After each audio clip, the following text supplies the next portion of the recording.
Thanks for tuning in to That's So Vegas. We're doing a kind of a different segment today wherein I'm explaining why I'm here on That's So Vegas. And if you missed the first segment, it was a little bit about my background and some people here in Las Vegas I have to thank for me being where I'm at. Also, I mentioned what's coming up. The end of throughout November and the beginning of December, we've got some really fun stuff, holiday things going on.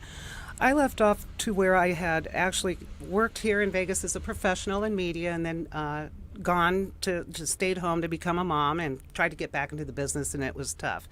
I had a couple alternatives at the time. I did finally get a byline at City Life, then another couple bylines. At some point, that's the Las Vegas Woman magazine picked up my column, Text and Attitude, that was under a previous publisher, and it was carried through.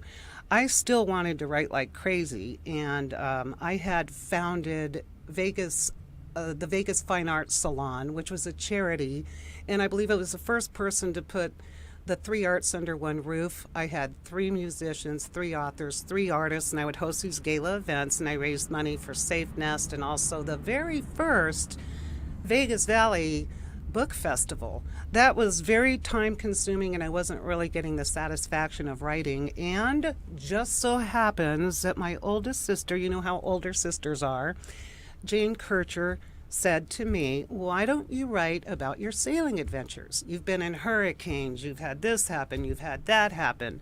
You crewed on boats as a cook in Miami. People would love to hear about stuff like this. So I began what was to become a series of sexy sailing adventure books.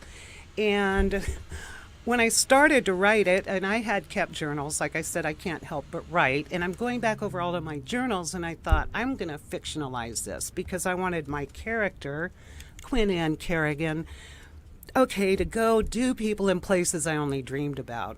So this began the series of the Ms. Adventures at Sea book.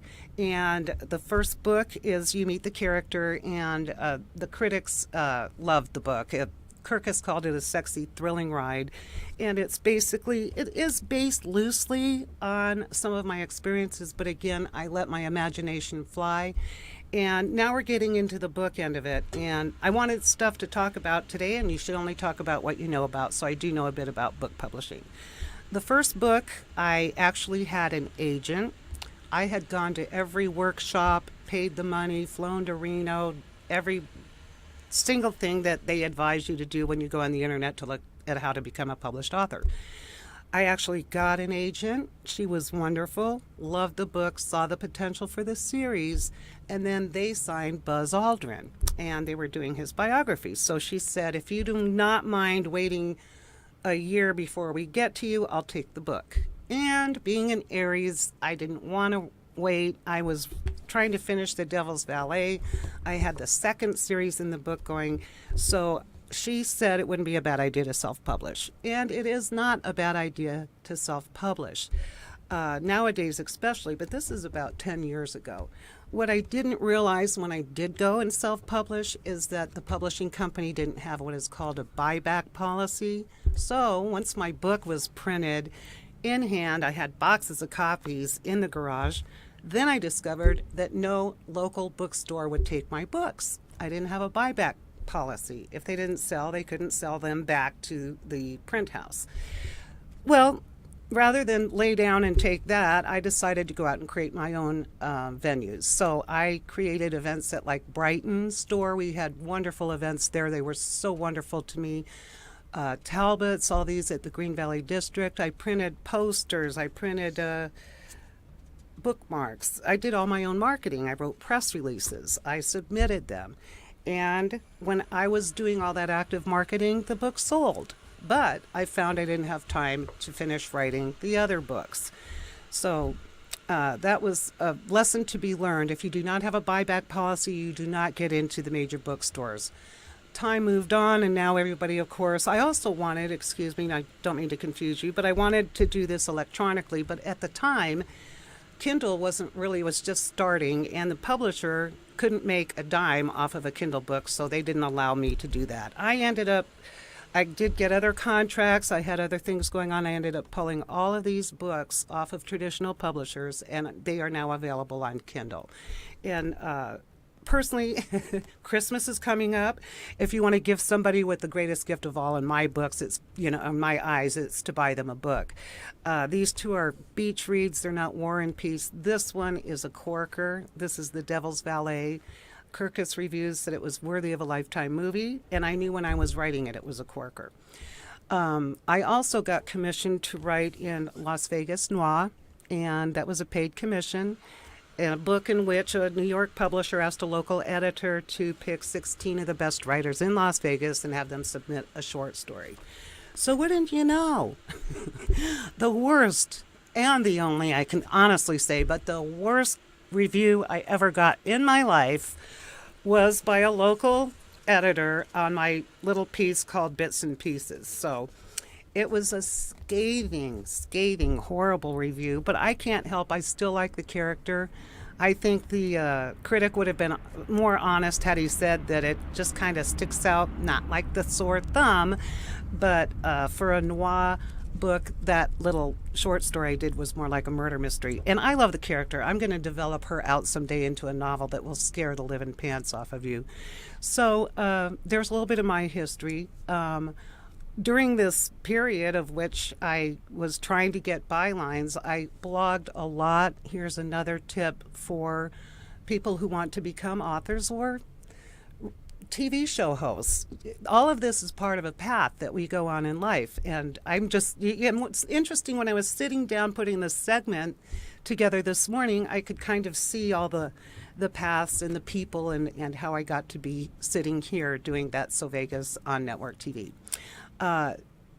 So when you do, you've got to sit down and make up your mind that that what you want to do is tell a story. And when you tell a story, even if it's a fairy tale, when you look back at the classic fairy tales, you don't lie to your readers. You don't start your character out, say, being a prude with a southern drawl, and then halfway through the book she becomes a violent slut with a French accent. You have to stay true. You have to know in your head what you're trying to get across to your readers. What I was doing, this whole series is about a young girl living in Miami. She gets all caught up in sex, drugs, rock and roll. She wants to change her life. She doesn't know how. And inadvertently, she gets hired as a cook on yacht deliveries. But of course, life is full of foibles. And in each book, the poor dear starts a romance with somebody only to find that you can run but you can't hide. So the books are they're different middles. This one is you meet the character, you literally sail with her on a yacht from Miami to Jamaica. Another interesting point when you're writing a book, even though it's fiction, research your facts. My geography is spot on. Any sailing techniques in any of these books is spot on. I actually had a captain chart a course, how physically, in real time, would it take a 40-foot wooden boat to sail from Miami to Negril, Jamaica. Of course, along the way, all kinds of misadventures happen, ergo the title. And I was kind of stuck at a place because I thought, how do I entertain the readers for 6 days while they're on the sailboat?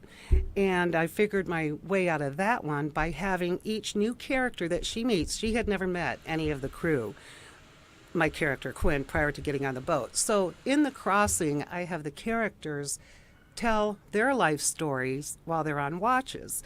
So by the time you get across through the Caribbean, you understand more about the characters. And interesting, some of their stories come back to haunt everybody. And that's about all I'm going to say on that. Second book, you meet the character again. She's come back from Jamaica. It just gets worse because now she's going to Mexico. And she has a tyrannical captain. We're going to talk a little bit more about hooks, what to do and what not to do when you're trying to write a book, and a little bit more about my background because I skipped a couple things. I got so excited about talking about the writing, which is really my passion. So this show is sponsored by the Red Roof Inn. It's across from the Hard Rock Hotel on Paradise, pet friendly, close to the Strip, close to the airport, good people, and free Wi-Fi and breakfast. We'll be right back with more on my writing and how to get yourself published.